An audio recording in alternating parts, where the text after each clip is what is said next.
உங்கள் வீட்டில் யாராவது விருச்சக ராசியா? ஒரு 5 நிமிடம் ஒதுக்கி இந்த பதிவை முழுமையாக பாருங்கள். அந்த வகையில் இந்த வாரம் முழுவதுமே விருச்சிகராசினியர்களான உங்களுக்கு என்ன மாதிரியான நன்மைகள் எல்லாம் ஏற்பட இருக்கு, கிரகநிலைகளின் ரீதியாக அமையிருக்கும் சாதகங்கள் என்ன, பாதகங்கள் என்ன, மேலும் என்ன மாதிரியான முன்னேற்றங்கள் எல்லாம் உங்களுடைய வாழ்வில் ஏற்பட இருக்கு என்பது குறித்தான முழுமையான பதிவை தான் இந்த வீடியோல நம்ம விரிவா பார்க்க போகிறோம். அந்த வகையில விருச்சிகராசியை சேர்ந்த விசாகம் 4ஆம் பாதம் முதல் அனுஷம் கேட்டை வரை உள்ள நட்சத்திரக்காரர்களுக்கு இந்த வாரம் முழுவதுமே செவ்வாயினுடைய சேர்க்கையால் செல்வ செழிப்பு உண்டாக போவது விருச்சிகராசினியர்களான உங்களுக்கு 200% உறுதி என்ற வகையில் என்ன மாதிரியான நன்மைகள் எல்லாம் ஏற்பட இருக்கு, கிரகநிலைகளின் ரீதியாக அமையிருக்கும் சாதகங்கள் என்ன, பாதகங்கள் என்ன என்பது குறித்தான முழுமையான பதிவை தான் பார்க்க போகிறோம். அந்த வகையில் இக்காலகட்ட கிரகநிலைகளை ஆராய்ந்து பார்க்கும் போது இக்காலகட்டத்தினுடைய தொடக்கத்தில் உங்களுடைய ராசிக்கு அதிபதியான செவ்வாய் லாபாதிபதியான புதனுடன் இணைந்து 4ஆம் இடத்தில் சஞ்சரிப்பது என்பது யோகம் என்றுதாங்க சொல்ல வேண்டும். குருவினுடைய பார்வை செவ்வாய் மீது பதிவதால் குரு மங்கள யோகம் உருவாகிறது. அர்த்தாஷ்டம சனியும் விலகியதால் அதிர்ஷ்ட வாய்ப்புகள் வரக்கூடிய ஒரு தருணமாகவும் இக்காலகட்டம் அமைஞ்சிருக்குதுங்க. இவ்வளவு நாட்களாக என்ன மாதிரியான முயற்சிகளை நீங்கள் மேற்கொண்டாலும் அவற்றில் ஏற்பட்டு வந்த தடங்கல்கள் தாமதங்கள் விலகி சிறு முயற்சியிலேயே நல்ல ஒரு முன்னேற்றத்தை இப்போது நீங்கள் தாராளமாக எதிர்பார்க்கலாங்க. அதே போல் பொருளாதார ரீதியான உயர்வு, திருமண சம்பந்தமான முயற்சிகளை மேற்கொண்டு வரும் விருச்சிகராசினியர்களுக்கு ஒரு சிறு முயற்சியிலேயே நல்ல ஒரு வரன் அமைவதற்கான வாய்ப்புகள் அதிகம் இருக்கு. இருந்தாலும் கூட வரனை பற்றி தீர விசாரித்து ஆராய்ந்து அதற்கு பிறகு வரனை நிச்சயிப்பது அவசியங்க. இத்தருணங்கள்ல நீங்கள் என்ன மாதிரியான முயற்சிகள், அதாவது தொழில் மற்றும் வியாபார ரீதியாகவோ உத்தியோக ரீதியாகவோ குடும்ப சூழ்நிலை ரீதியாக என்ன மாதிரியான முயற்சிகளை மேற்கொண்டாலும் நீங்கள் நினைத்ததை நினைத்த மாதிரியே நடத்தி முடித்து வெற்றி காணக்கூடிய ஒரு தருணமாகவும் இந்த வாரம் உங்களுக்கு அமையிருக்குதுங்க. அதே போல் உங்களுடைய ராசிக்கு 7, 12 ஆகிய இடங்களுக்கு அதிபதியானவர் சுக்கிரன், 12ஆம் இடத்திற்கு அதிபதியான சுக்கிரன் 6ஆம் இடத்தில் சஞ்சரிக்கும் போது விபரீத ராஜயோக அடிப்படையில் இனிய பலன்கள் ஏராளமாக நடைபெறுவதற்கான வாய்ப்புகள் அதிகம் இருக்குதுங்க. குறிப்பா கல்யாண முயற்சிகள் கைகூடும். இவ்வளவு நாட்களாக தடைபட்டு வந்த இந்த காரியங்கள் துரிதமாக நடைபெறுவதற்கான வாய்ப்புகள் இருக்கு. இருந்தாலும் வரனை பற்றி தீர விசாரித்து ஆராய்ந்து அதற்கு பிறகு வரனை நிச்சயிப்பது அவசியங்க. கடல் தாண்டி சென்று பணிபுரிய வேண்டும் என்று நினைத்தவர்கள் அந்த முயற்சியில் வெற்றி கிடைக்குங்க. இருந்தாலும் இடைத்தரகர்களை நம்பி பணம் கொடுத்து ஏமாற வேண்டாம் என்பதையும் கிரகநிலைகள் மீண்டும் மீண்டும் தெளிவுபடுத்துது. அதே போல் உத்தியோகத்தில் உயர்வும் மரியாதையும் கூடுங்க. கூட்டு தொழில் புரிவோர் அதிலிருந்து விலகி தனித்து இயங்க முற்படக்கூடிய ஒரு தருணமாகவும் இக்காலகட்டம் அமையிருக்கு என்பதை கிரகங்களுடைய சஞ்சார நிலைகள் தெளிவாகவும் உறுதியாகவும் எடுத்து காட்டுது. ஆற்றல் மிக்கவர்களின் நட்பால் ஆதாயம் நிச்சயம் கிடைக்க இருக்கு என்பதையும் கிரகநிலைகள் உறுதியளிக்குதுங்க.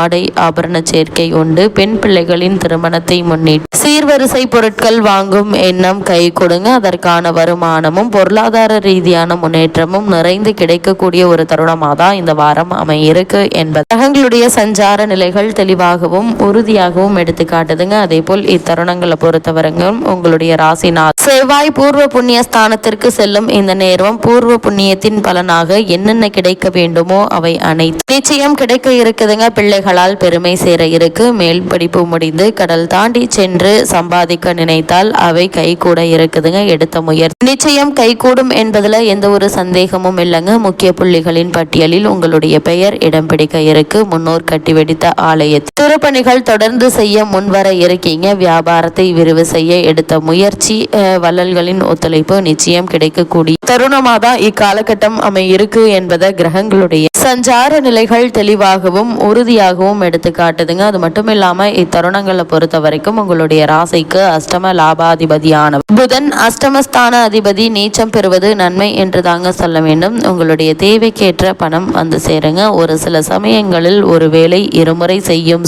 உருவாவது ஆவதற்கான வாய்ப்புகள் அதிகம் இருக்கு. அதே போல் மாமன் மைத்துனர்களின் இல்லங்களில் நடைபெறும் மங்கள நிகழ்ச்சிகளுக்கு கொடுத்து உதவ இருக்கீங்க. உடல் நலன் சீராகுங்க. உற்சாகம் உள்ளத்தில் குடிக்கொள்ளக்கூடிய தருணமா அமைகிறது. பூர்வீக சொத்துக்களை பாக பிரிவினை செய்து கொள்ள உடன் பிறப்புகளால் உறுதுணையாக இருப்பீங்க. பிறர் அளவு வீடு கட்டும் குடியேறும் யோகம் உண்டு என்பதால் அதற்கான முயற்சிகளையும் இப்போது நீங்கள் தாராளமாக முயற்சிக்கலாங்க. சிறு முயற்சியிலேயே நல்ல ஒரு முன்னேற்றம் நிச்சயம் ஏற்பட இருக்குதுங்க. அதே போல் விருச்சிக ராசினியர்களை பொறுத்த வரைக்கும் இந்த வாரத்தில் மிக முக்கிய கிரகமான குரு பகவான் வக்ர நிவர்த்தி பெற்று பலம் பெற்று சஞ்சரிக்கிறாரு. உங்களுடைய ராசிக்கு 2, 5 ஆகிய இடங்களுக்கு அதிபதியான குரு பகவான் வக்ர நிவர்த்தியாவது என்பது நன்மை என்று தாங்க சொல்ல வேண்டும். இதனால் குடும்ப முன்னேற்றம் திருப்தி தருங்க. கொடுத்த வாக்கை காப்பாற்றுவீங்க. கொடுக்கல் வாங்கல் லாபம் தரும் விதத்தில் அமையிருக்கு. பேச்சு திறனால் சூழ்ச்சிகளில் இருந்து விடுபடக்கூடிய ஒரு தருணமாகும் இக்காலகட்டம் அமைஞ்சிருக்குதுங்க. திட்டமிட்ட காரியங்களில் நிச்சயம் வெற்றி கிடைக்கும் என்பதை கிரக நிலைகள் மீண்டும் மீண்டும் தெளிவுபடுத்துது. பணியாளர்கள் உங்களுக்கு பக்கபலமாக இருப்பாங்க. அதே போல் உத்தியோகத்தில் நீங்கள் எதிர்பார்த்த முன்னேற்றம், ஊதிய உயர்வு, பதவி உயர்வு, உத்தியோகத்தில் கிடைக்க வேண்டிய சலுகைகள் ஆகியவற்றை தற்போது நீங்கள் தாராளமாக எதிர்பார்க்கலாம் என்பதை கிரக நிலைகள் மீண்டும் மீண்டும் உறுதியளிக்குதுங்க. அதே போல் விருச்சிக ராசினியர்களை பொறுத்த வரைக்கும் இத்தருணங்கள்ல சனி மற்றும் செவ்வாயினுடைய சேர்க்கை ஏற்படுகிறது.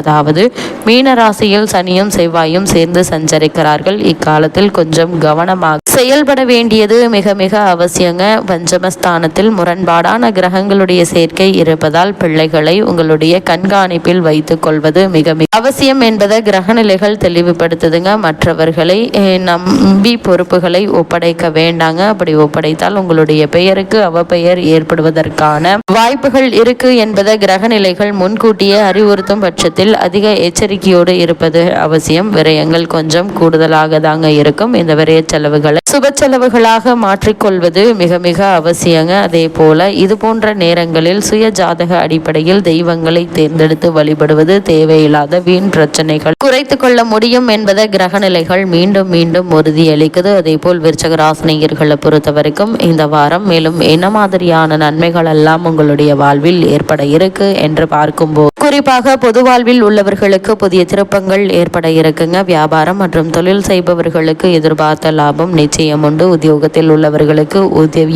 பதவி உயர்வும் உத்தியோகத்தில் சில சலுகைகள், தற்காலிக பணியாளர்களுக்கு பணி நிரந்தரம் என எதிர்பாராத முன்னேற்றங்களை இப்போது நீங்கள் தாராளமாக எதிர்பார்க்கலாங்க. கலைஞர்களுக்கு புதிய ஒப்பந்தங்கள் வந்து சேர இருக்குங்க. ஒரு சிலர் வெளிநாடு சென்று அங்கு நிகழ இருக்கும் கலை நிகழ்ச்சிகளில் கலந்து கொள்ளக்கூடிய வாய்ப்புகள் உருவாக இருக்கு. இதனால் உங்களுக்கு ஊதிய உயர்வு ஏற்பட இருக்குதுங்க. மாணவ மாணவியரை பொறுத்தவரை கல்வியில் நல்ல ஒரு முன்னேற்றத்தை நீங்கள் தாராளமாக எதிர்பார்க்கலாங்க. தேர்வில் நல்ல வெற்றி கிடைக்க இருக்கு. அதே போல் இத்தருணங்களை பொறுத்தவரை பெண்களுக்கு நல்ல காரியம் இல்லத்தில் நடைபெற இருக்குதுங்க. வருமானம் உயர இருக்கு என்பதால் பணப்பிரச்சனை ஏற்படுவதற்கான வாய்ப்புகள் இல்லைங்க. என்ன மாதிரியான முயற்சிகள் நீங்கள் மேற்கொண்டாலும் நல்ல ஒரு முன்னேற்றம் ஏற்பட இருக்கு. விருச்சிக ராசினியர்களுக்கு இத்தருணங்கள்ல கிரக நிலைகளின் ரீதியாக கூறப்படும் பரிகாரம் என்ன என்று பார்க்கும்போது கற்பக விநாயகர் வழிபாடு காரிய வெற்றியை தரும் என்பதை கிரக நிலைகள் தெளிவாகவும் உறுதியாகவும் எடுத்துக்காட்டுது.